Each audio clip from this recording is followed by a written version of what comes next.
Who do we have on? All I see is that 5 people are on. I see Yesenia, Fanny. Hey, Fanny. Okay, we got 8 people. I'm going to wait till we have at least 20 people on. That way I feel like I'm not losing people. I hate starting off and then getting in midway of the conversation. It is super early, though. You know, I'll say before we get started officially, when we decided to put this group together, we really just left the topics open to everybody, and that way it wasn't really structured, but it was just there for the people who were ready to grow their business, and we got to speak from the heart. And, you know, I thought about what I really was good at speaking about, and that is the title of this, you know, turning your mess into a message. And I thought, how ironic, because, you know, it's a really heavy topic for 10 a.m. On the East Coast and 9 a.m. for my time, but it's something that really needs to be addressed, and it's something that I really think that I can share with you to help grow your business. All right, well, we got 7 people, so I'm going to start so that way we can keep it to around the half-an-hour mark. So for those of you who don't know me or didn't see my introduction yesterday, my name is Mindy Horde. I was one of the original-ish coaches that came on board with Becky back in 2012. We didn't know each other. We didn't go to college together. We didn't do dance together like so many of you have the common interest with her and Christina, but I met her via Facebook, and it was really a chance happening. I really didn't have any clue who she was or the opportunity that was available. I just knew that I needed a change in my life, and I saw this woman that popped up in my newsfeed with amazing abs, and I think all of us, especially any moms, want those abs. So I reached out to her. I was super private, super, I wouldn't even say shy, but just didn't really want to share my life. But she reached out to me and kind of left that door open. And I had no idea that letting her into my life would absolutely transform everything about me and my life. When we met, she didn't know, and nobody really knew except for my husband, that I was a complete mess. I'd hit rock bottom for the millionth time. I had grown up really in a house that was based on shame, and we were a shame-based, fear-based family. I was adopted. With that comes a lot of shame because of infertility issues with my adoptive parents. There was a real privacy, and I was taught that you don't share your life with anybody, and that anything that's less than perfect, you definitely don't share with anybody. On social media, I had my Facebook locked down, so nobody could see what I was doing. I didn't tell people about my life, but I was on the verge of a divorce for about the millionth time.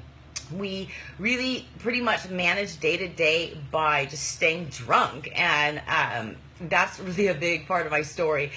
We would get just wasted every night, and in turn, you have no ambition in life whenever you are just living day to day with either being hungover or wasted. You don't have any ambition in life. And then on top of that, I was never taught to dream. I was never raised to go to college or to set goals. So I really had one goal that really wasn't a goal, but I just thought every day, God, let me just get through this day as painlessly as possible with this least amount of drama as possible. And I didn't really ever feel like I fit in. I really didn't feel like I belonged anywhere. I think a lot of that came from growing up in a household where I didn't have that unconditional love. I didn't have siblings. I didn't have a family. I wasn't allowed to participate in any extracurricular activities, you know, where people really form bonds, kind of find their place. I was picked on in school a lot for being the, you know, one of the only Asian people. I was also raised as a Jehovah's Witness, so I was that weirdo at 7 a.m. knocking on your door Saturday morning.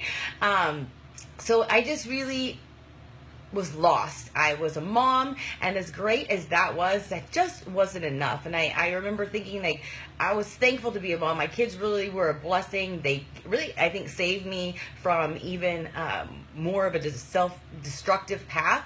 But I wanted more, and I really felt like I was a victim of circumstance. I was angry, I was bitter, I was negative, to the point that I didn't even like being by myself. I always had to be surrounded by people, had to have this active social life, be going, because, you know, if you're by yourself and you're alone with your thoughts and you hate yourself, that is really a miserable feeling.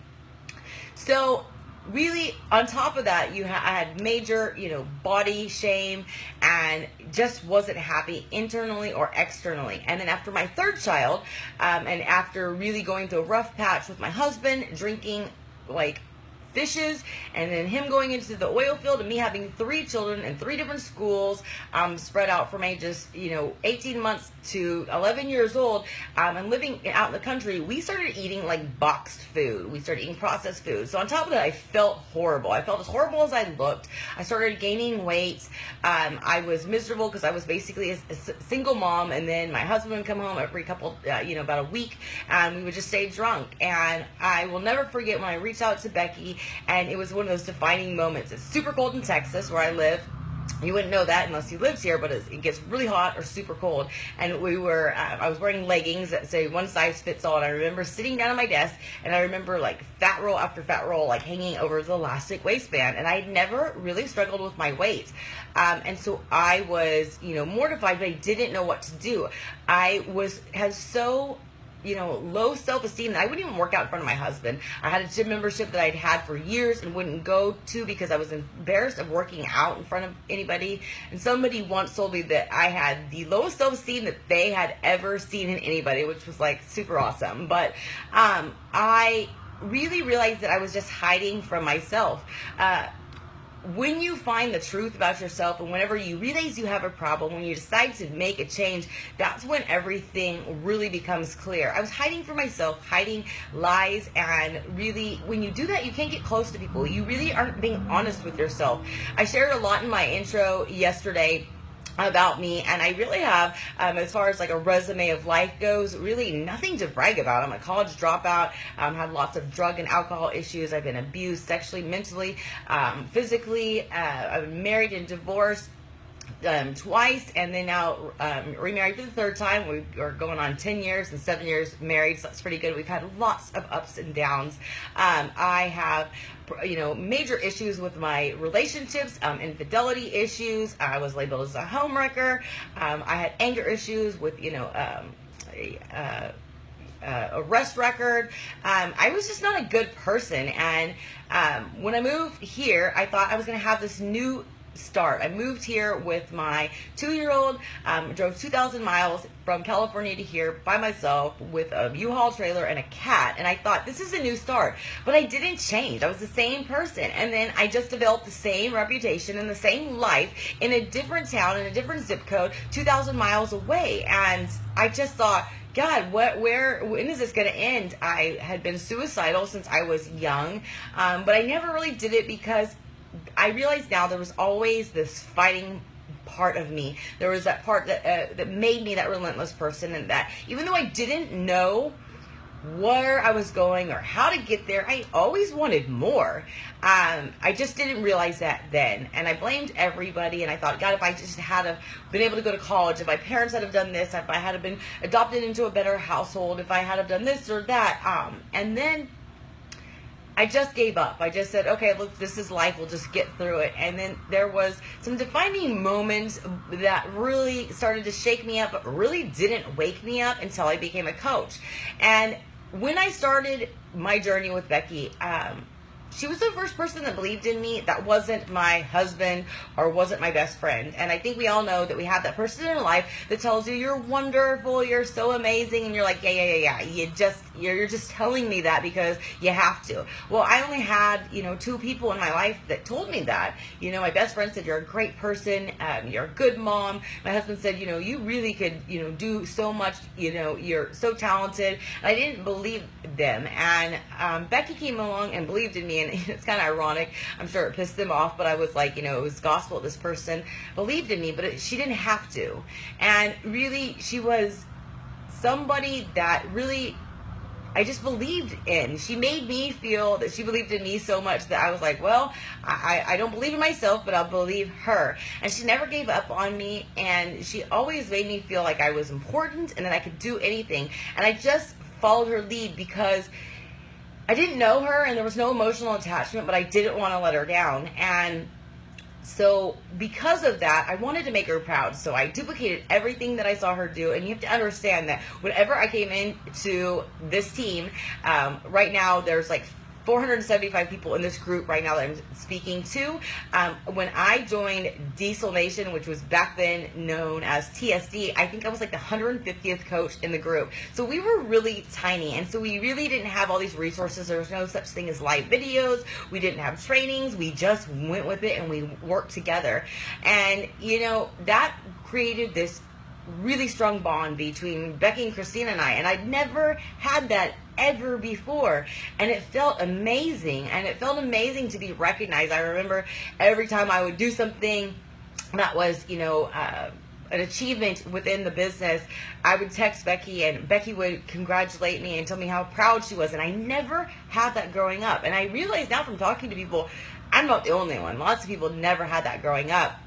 So that was the start of really a new Mindy. And the more that I was performing, the more I was succeeding. And the more I succeeded, the more I thought, wow, this is not that hard. I was just being myself, and I was just duplicating what another person was doing.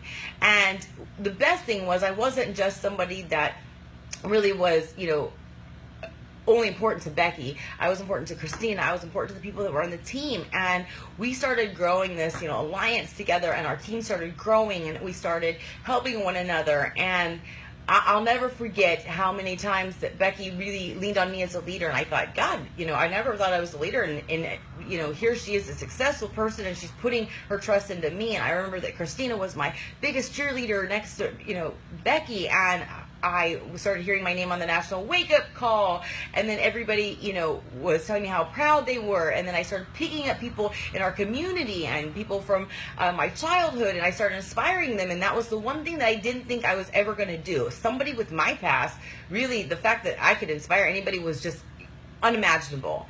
And then insert personal development. And this is something that I am absolutely big on. I didn't really start personal development until about 6 months into the business. And that's when I really was excelling at the business. I was, one of the top recruiters, the top challenge pack sales. I was, had already achieved diamond, and I knew that I wanted more. I really didn't know, that I was going to do this full time. I didn't ever imagine making 6 figures, being an elite coach, being here even 4.5 years later, but I just knew I wanted more. So I kept going and I kept going. And then Jason Diebold, who's part of our upline, started talking about Danny Johnson. I had no idea what it was. But I said, okay, well, he took an interest in our team, and he helped Becky, and he actually told Becky, just looking at numbers in the Coach Online office, that I was her rock star and that she needed to work with me. I had never been called that. I certainly didn't feel it, but I, again, didn't want to let these people down, because for whatever reason, they saw something in me, and the last thing I wanted them to do was say, I chose wrong. I always felt that that's what my adoptive parents said, was I was a disappointment. They chose wrong, and I didn't want that feeling again, and I didn't want to let anybody down. So he talked about Danny Johnson, and then he announced that he was coming to Dallas to attend a Danny Johnson seminar in January. So I didn't have a lot of money, but I took a leap, and I registered for this because I wanted to get close to him. I didn't even know if he really knew who I was. I didn't know how I was going to pull it off. I didn't know where I was going to stay. But then that's when I really said, okay, I'm going to go all in. I attended my first corporate event a couple of weeks later in Dallas, which absolutely changed my life.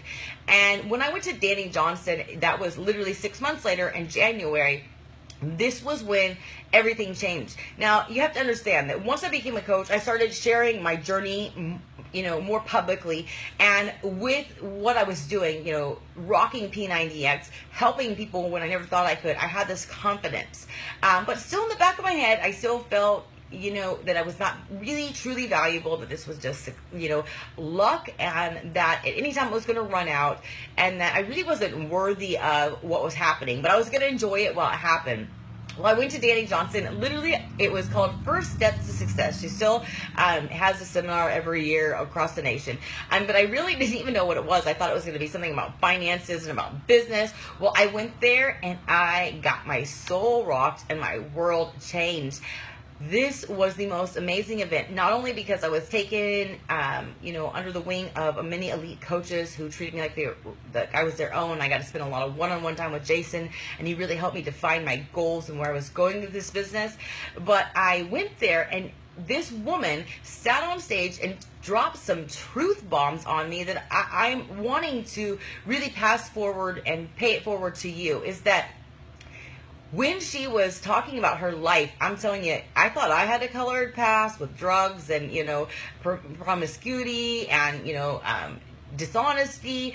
But this woman really had major baggage, and she was up there, and that, she really captivated this audience of thousands of people, and she said things that just made sense. And she, at that point, basically was telling us that we had the right and the ability to change our life, and that it was in our hands. It wasn't anybody else's fault, and that whenever you decide at that moment, then you can do it. And I thought, oh, so my life wasn't just, destined to be this way. I have the choice. And then she talked about forgiveness, and that was something that had held me back, because I walked around with this chip on my shoulder. I walked around feeling like a victim. I walked around feeling like the biggest failure, and with that was just, negative self-talk that kept me in this pattern of continuing to do self-destructive things that just kept me in failure mode, kept me feeling like I was, worthless, and kept me around people that were not successful, which never led to success. And I started realizing right then that successful people, I will never forget the aha moment, successful people weren't born successful. I had thought that my whole entire life. You know why? Because I'd never been around successful people. But then I realized from listening to Danny Johnson, and I had started listening to Craig Holiday, that the most successful people had filed bankruptcy, had colored past, had, grown up, in poverty, grown up with, abuse, and they had stories of overcoming the circumstances that were out of their control, and they used that as a way to empower others. And then that was just like the aha moment, that I could use my story as a way to share with other people that I could be successful, and that so could they. That it wasn't destined for certain people, and other people it was out of their reach. And when I did that, and when I started to forgive not only the people that had hurt me, but myself, like I forgave myself, that was literally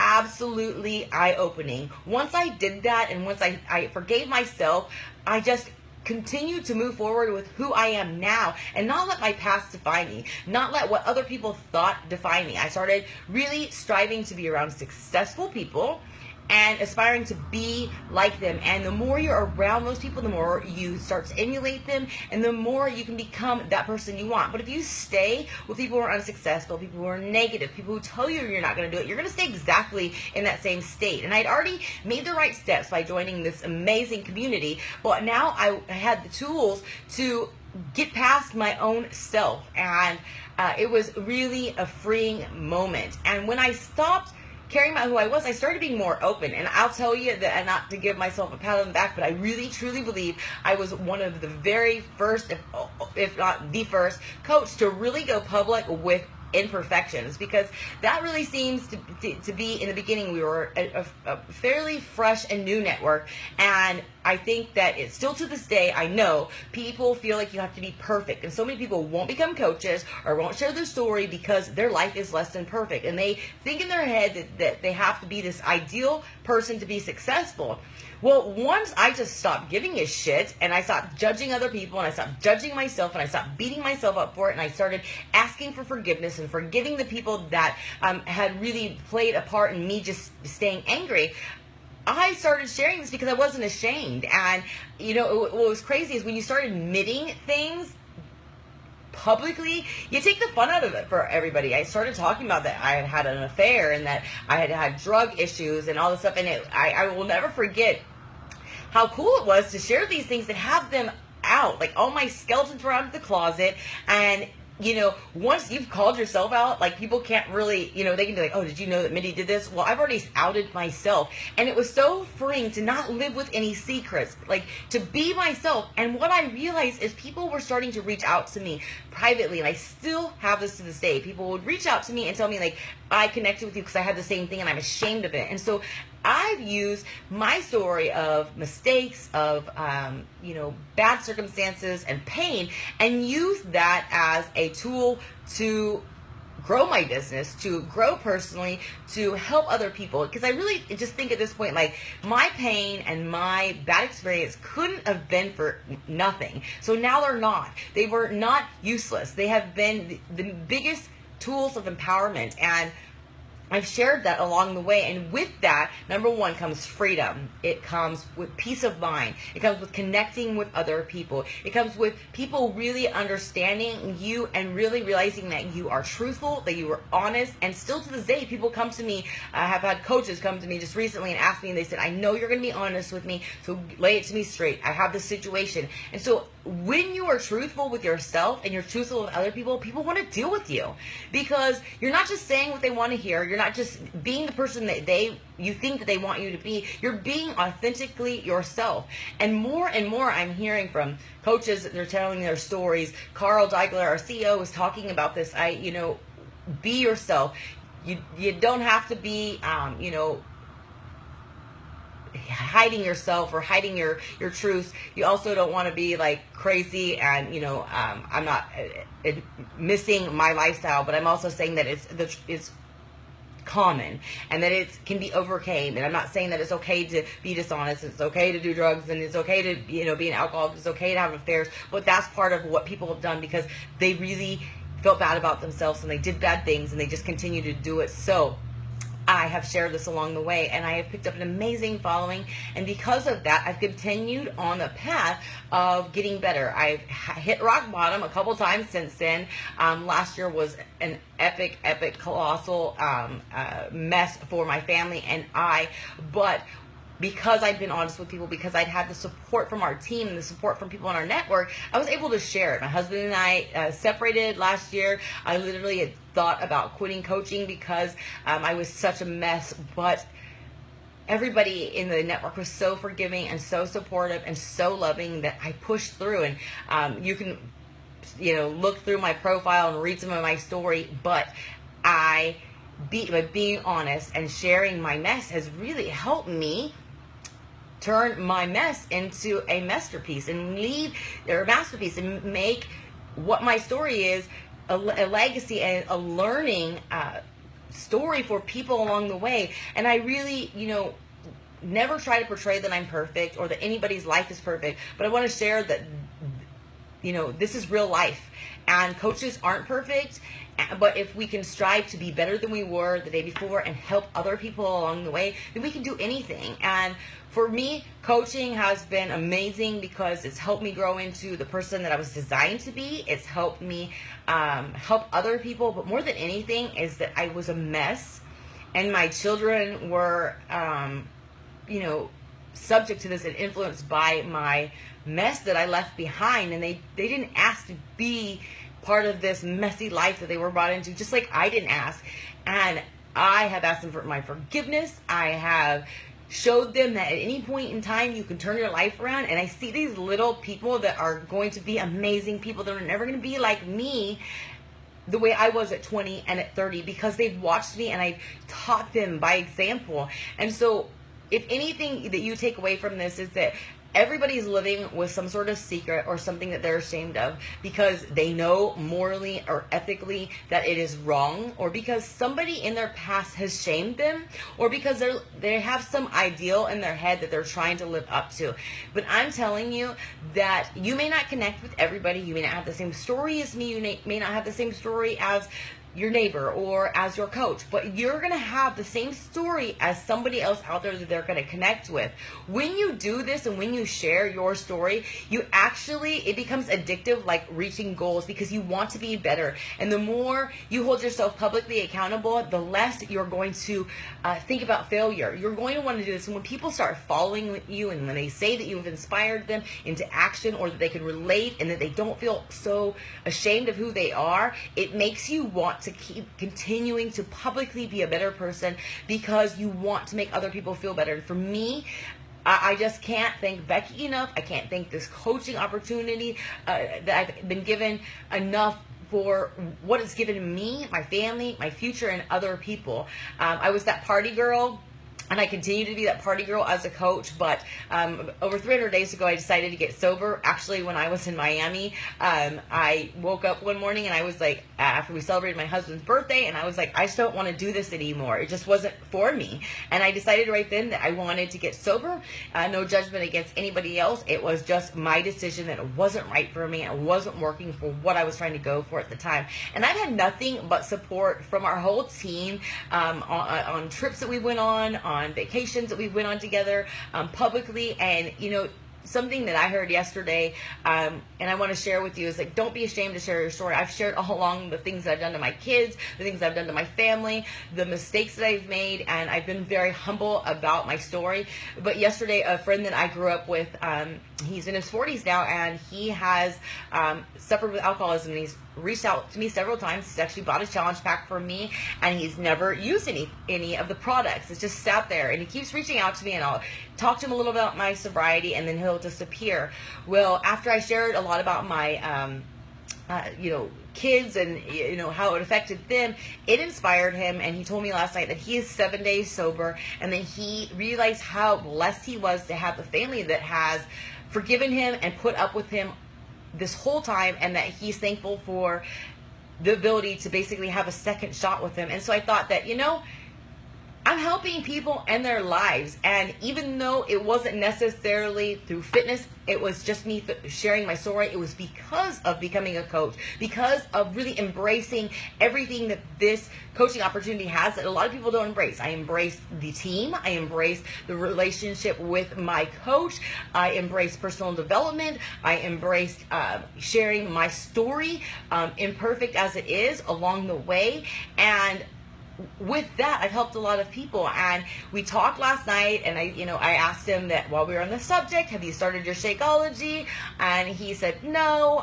He told me a little bit about his wife, who's had surgery, and they're planning to start Shakeology next month. He's going to finish protein. Well, I said, I really don't think that we got to really talk about Shakeology enough. So I sent him the video about the Shakeology. It's the breakthrough, or whatever the name is of the video, on YouTube. And I woke up this morning before I jumped on this call, and he said that after watching the video, he decided to start his 30 days of Shakeology today. And so these are the things right here, that these series of events, these little things that you do that you don't think that matter, the little truths that you tell, the little acceptance of who you are that you pick up along the way, that it has this huge impact, this ripple effect, and you're helping people along the way. I can't tell you how many people that have confidentially told me that they are 30 days, 3 months, 6 months sober because of me. And because of that, it's helped my business, because I have connected with people who are like me. And I'm telling you, I'm connecting with some amazing people. I connected with amazing people when I was Mindy, the Team Relentless,